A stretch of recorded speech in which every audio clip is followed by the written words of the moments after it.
Boa tarde a você que acompanha o Clipe Eletrônico pela TV Câmara São Paulo. Nós estamos ao vivo aqui do Palácio Anchieta. Hoje é quinta-feira, dia 17 de março de 2016. Nós estamos começando o programa, vamos discutir assuntos nacionais e assuntos da cidade de São Paulo.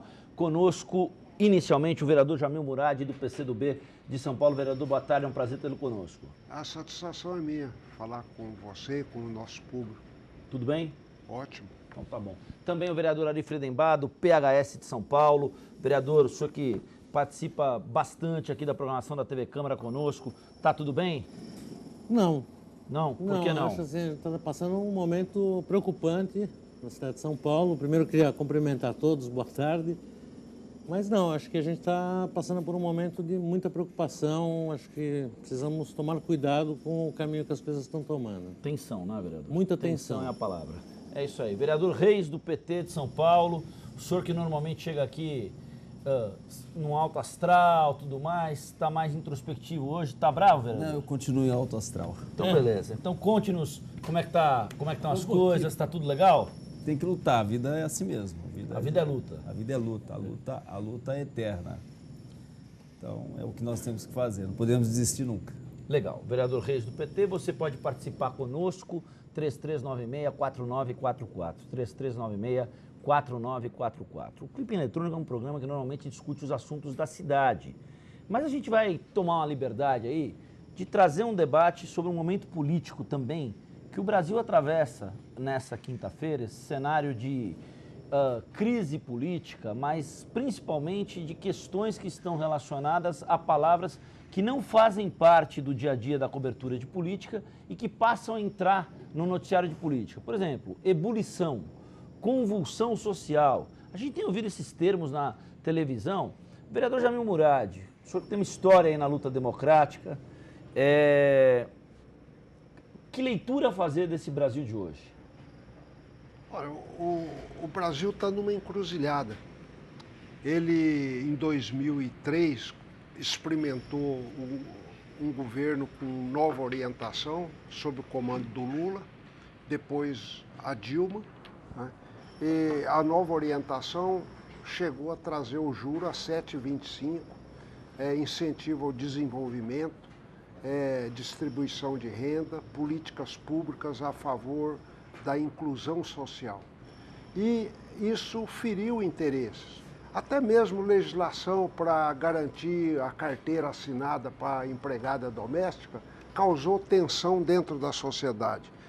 Quando você diminui o juro, aqueles que vivem de renda, aplicam o dinheiro no banco, né, eles também ficam insatisfeitos. Por quê? Quando você diminui o juro, você quer incentivar o dinheiro para o desenvolvimento, para a produção, que a produção gera emprego, distribuição de renda, é possível distribuir renda. E esse setor que sempre governou o Brasil, que é um setor pequeno, mas muito poderoso, ele se associou aos donos de canais de televisão, jornais. Por trás estão os bancos, né, que são os beneficiários da política elitista, né? Não só no Brasil, no mundo, os bancos é que estão mandando. Então, eles falaram, esse governo não vai poder continuar. Até a política externa, você trouxe novos parceiros. Por exemplo, o Brasil começou a comercializar mais com a China, que é um grande consumidor, com a Rússia, com a África do Sul, com a Índia, que é 1 bilhão e 200 milhões de pessoas, né? E negocia com os Estados Unidos e Europa, mas não é exclusivamente mais com esses, né? Eles compravam os nossos produtos e revendiam e ganhavam dinheiro sem produzir, né? Bom, então, o sistema, quer dizer, nessa encruzilhada, teve um componente extra, que o sistema capitalista entrou em crise, no mundo todo. Estados Unidos, Europa, mesmo a China, ela cresce 7% ao ano. Sim. Não é ruim. Se nós crescemos 7% ao ano, é uma maravilha. Só que eles reorientaram a economia deles, porque não adianta produzir como antes, porque o mundo está comprando menos. Some-se a isso, vereador Jamil Murad? E depois tem só para terminar aqui, então essa crise econômica que está gerando desemprego, desequilíbrio fiscal, né, entre o que entra no caixa do governo e o que sai, tem as consequências para a população e, ao lado disso, uma crise política. Porque quem perdeu a eleição, no caso Aécio Neves, ele, na saída, ele já não admitiu a derrota, mandou fazer auditoria de urna, entrou na justiça, e de lá para cá é uma coisa atrás da outra. Eles procuraram, faz 2 anos, que eles procuram uma corrupção da presidente da República. Não conseguiram até hoje, né? Mas os meios de comunicação colocam a presidenta sempre assim, ó, não achou nada agora, mas vai achar logo ali na frente. Sim. E tira a credibilidade da pessoa. Então, é difícil. Nós precisamos, no meu entendimento, lutar pelo desenvolvimento do Brasil, é esse projeto de desenvolver o Brasil, distribuir renda e resolver os graves problemas do povo. Legal. Vereador Ari Friedenbach, o senhor disse que o senhor está preocupado aí, que nem tudo vai bem. O que há no horizonte, o que é que pode ser feito no curto prazo para que esses ânimos voltem a um patamar de normalidade e que com isso o debate ganhe um outro nível, não um nível de fla-flu e não um nível de nós contra eles, de mundo binário, de o inferno são os outros? Como a gente estava comentando antes de entrar no ar, uma coisa que me preocupa profundamente nessa crise toda, além da belíssima explanação do vereador Jamil Murad do cenário internacional, as forças envolvidas, a mim uma coisa que está preocupando muito, na minha vida, eu não sou tão jovem assim, eu não me lembro, e eu tenho certeza que não aconteceu, nenhum momento de tanta violência na rua. As pessoas que divergem da sua opinião se sentem no direito de te agredir fisicamente, te agredir verbalmente. E isso não é um caminho bom, não é uma democracia. As pessoas têm que aprender a conviver com ideias diferentes. Se o outro não concorda com você, simplesmente partir para esse tipo de agressão, de violência que a gente está assistindo nas ruas. Você pode andar com uma cor X, não pode andar com a cor Y. Que mundo é esse que determina que cor você pode usar para não ser atacado, para não ser agredido fisicamente? Você tem visto cenas, nós todos, que para mim assim, me deixa muito, muito preocupado. Democracia, a gente não é de jeito nenhum essa violência que a gente está vivendo. Eu acho que isso é um debate muito importante também, as agressões descabidas e inaceitáveis. Vereador Reis, a leitura que o senhor faz desse processo, seus colegas aí preocupados, o vereador Jamil Murad do PCdoB, o vereador Ari Friedenbach do PHS, a leitura que o senhor faz desse processo e o que há no sentido da perspectiva de trazer o Brasil para um debate mais sólido e menos passional? Nós temos um problema com a mídia e também com os atores que estão participando aí de todo esse processo. O próprio juiz Sérgio Moro, quando ele coloca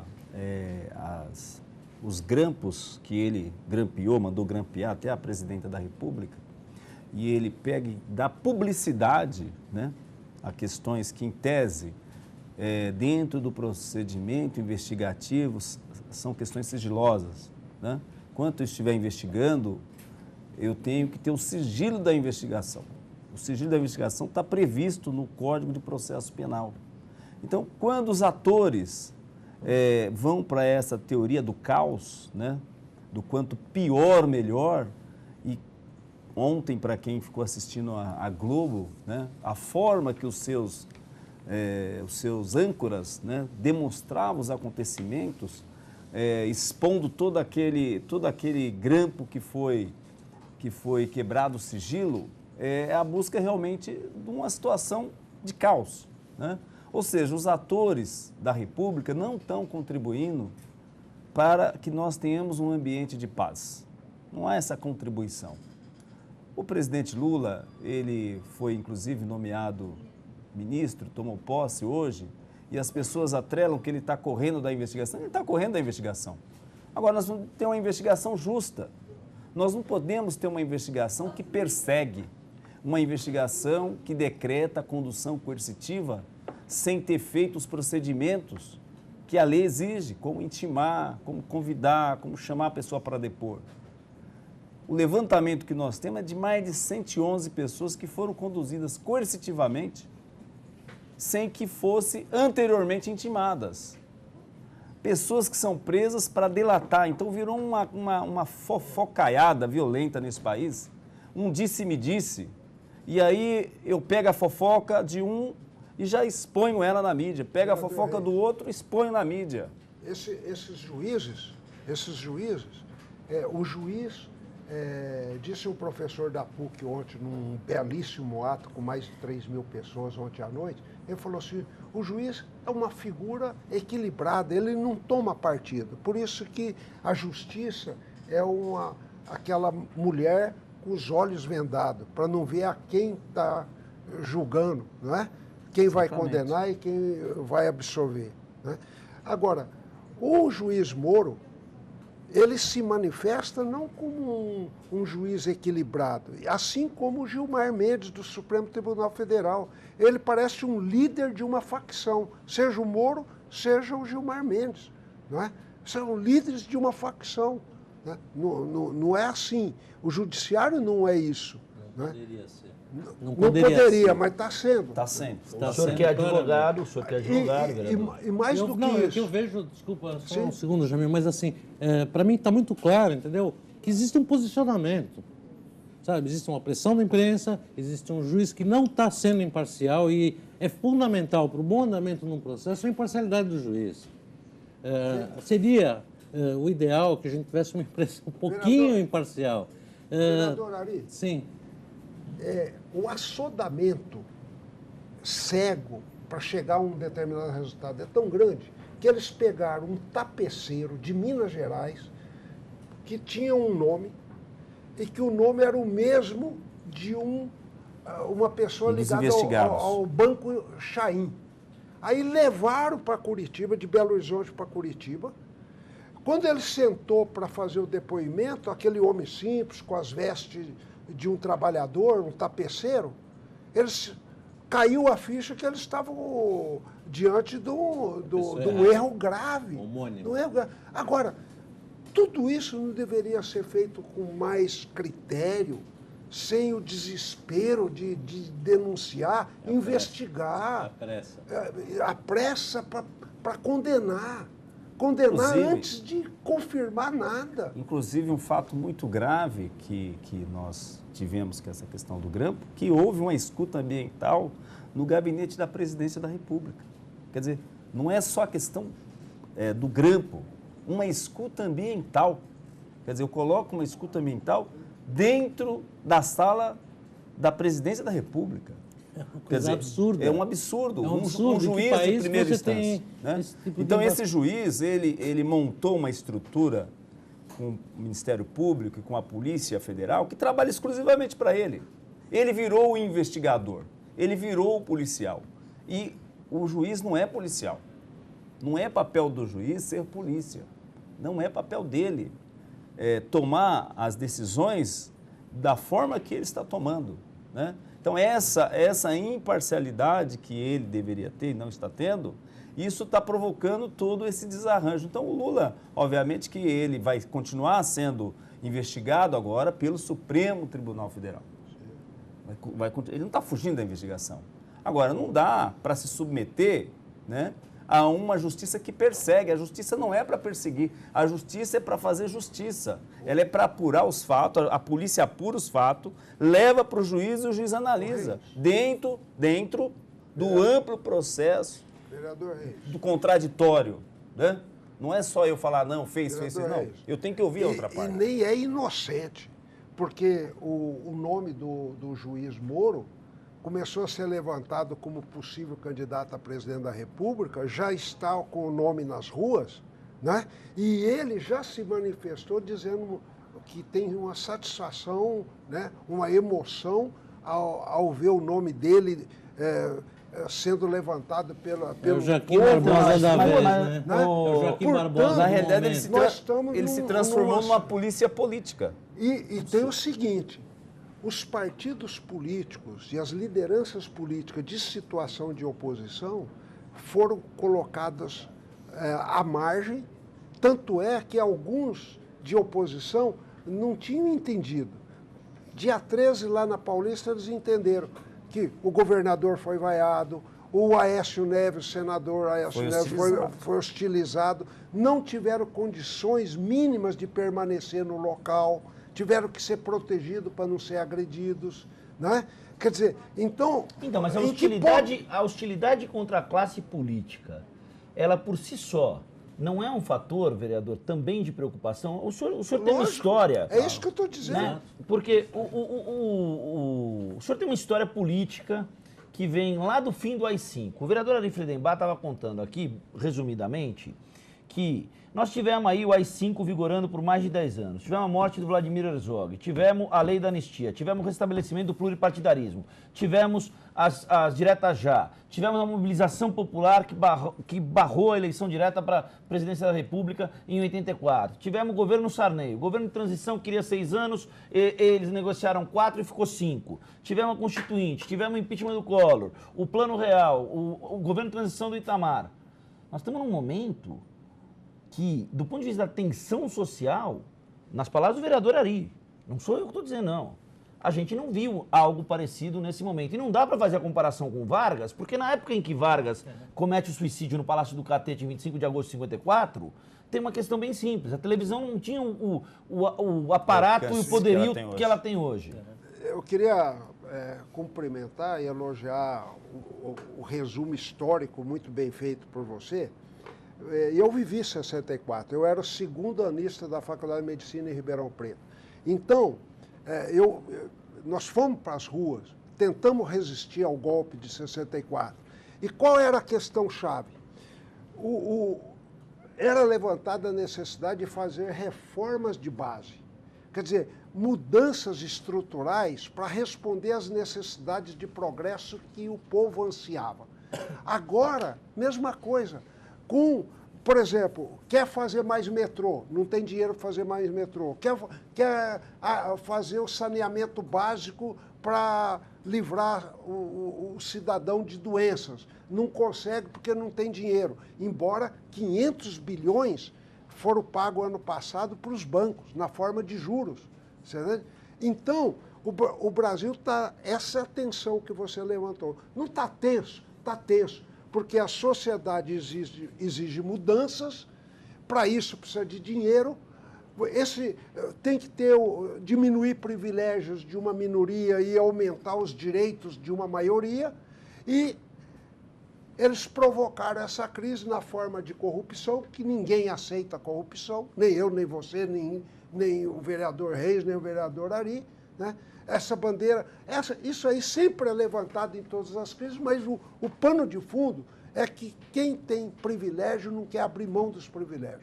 Particularmente os bancos, uma camada de elite que vive bem, nas férias vai para Miami, vai para Nova York, vai para Paris, você entende? Esse pessoal tem esse privilégio, não quer abrir mão. E o povo, nós somos 204 milhões, Ari.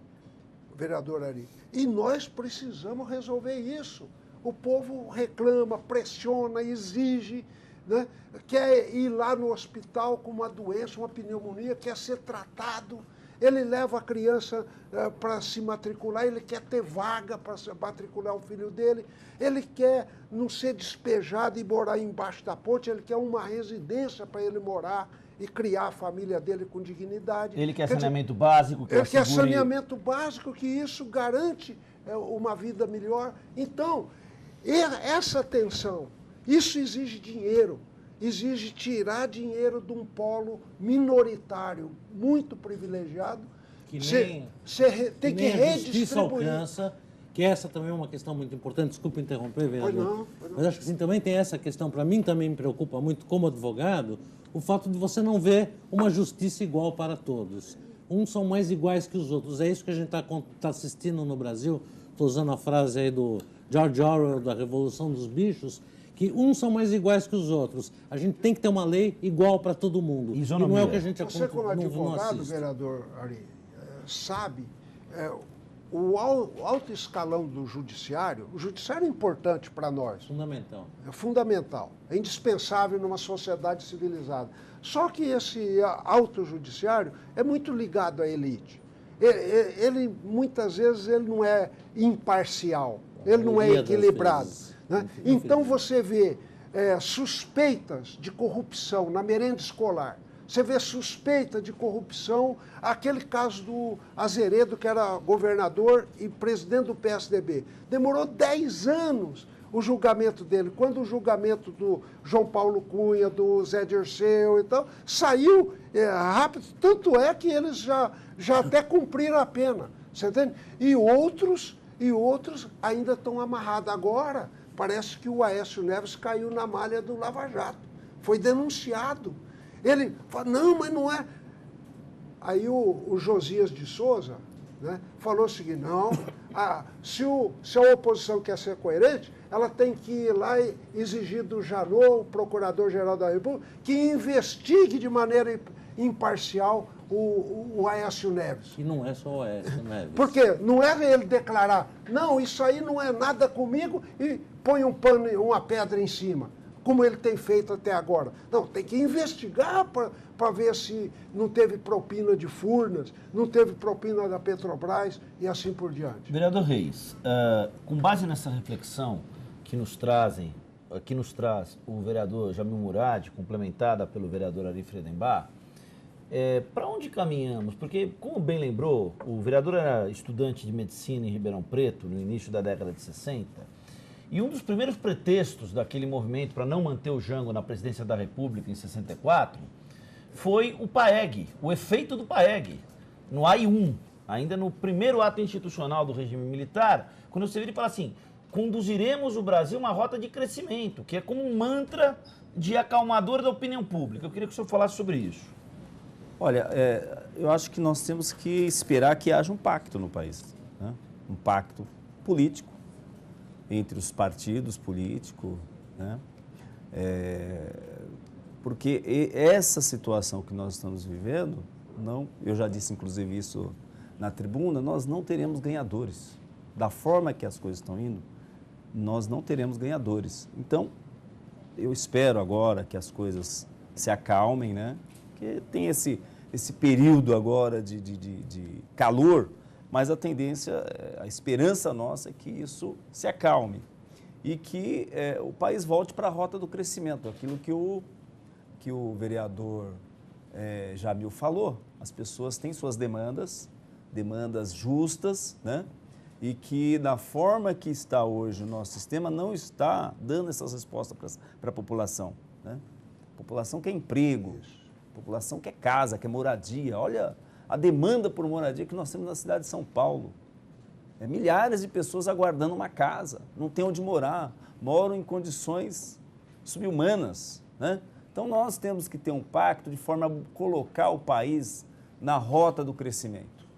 A que tenha crédito, a que realmente o poder público possa dar essas respostas que a população espera, que tenha saúde. Vê o Rio de Janeiro, o problema que está tendo nos hospitais, as pessoas vão a um hospital, não tem como ser atendidas, né?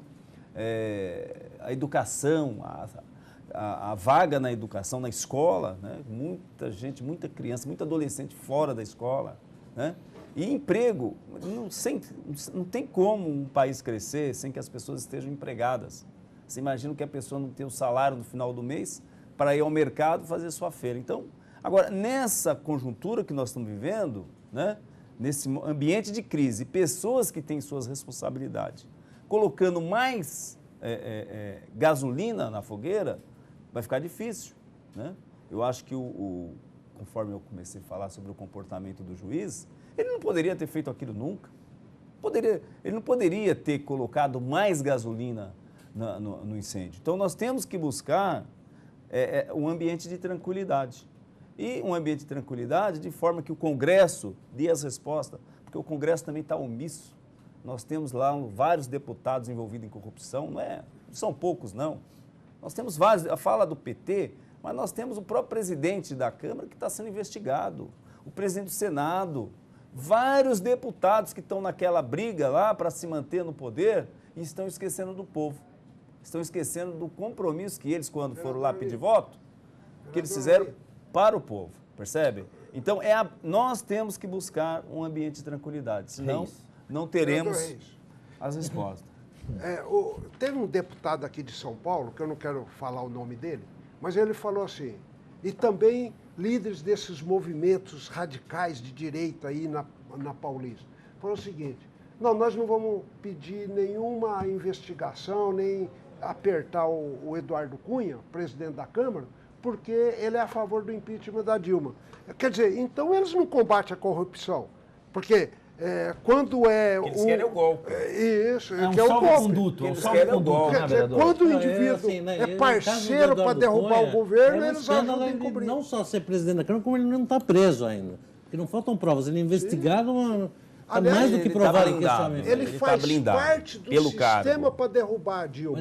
Por isso que ele está sendo protegido. Ele e o Sérgio Moro são peças fundamentais na engrenagem do golpe. Isso, né? são peças. O golpe, uso a justiça para legitimar o processo. Eu uso a justiça. Agora, como é que um homem desse tem...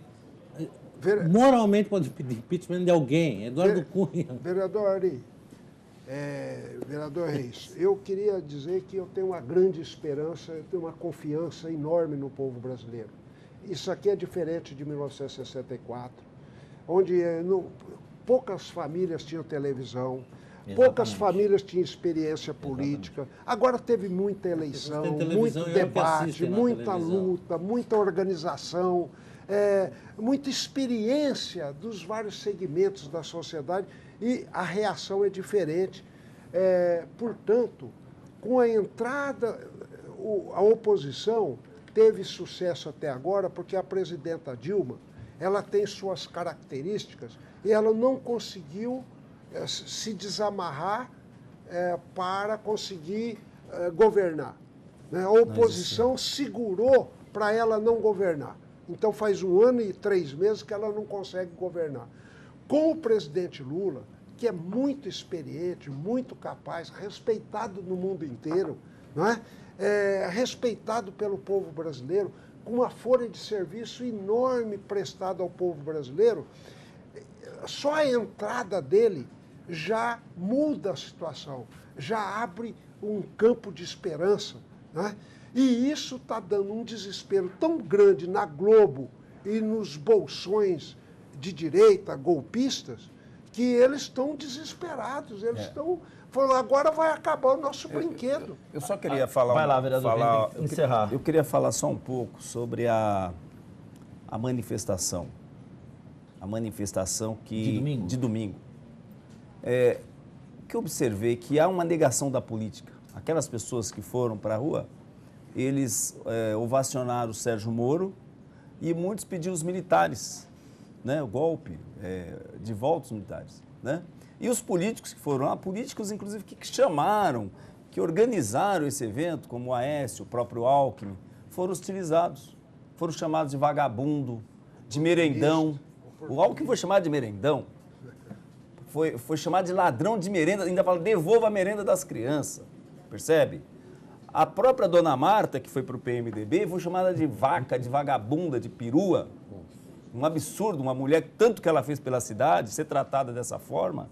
Eu fiquei constrangido, porque eu já fui um apoiador fiel da Marta por várias eleições, né? Elegemos ela deputada federal, elegemos ela prefeita, elegemos ela senadora da República.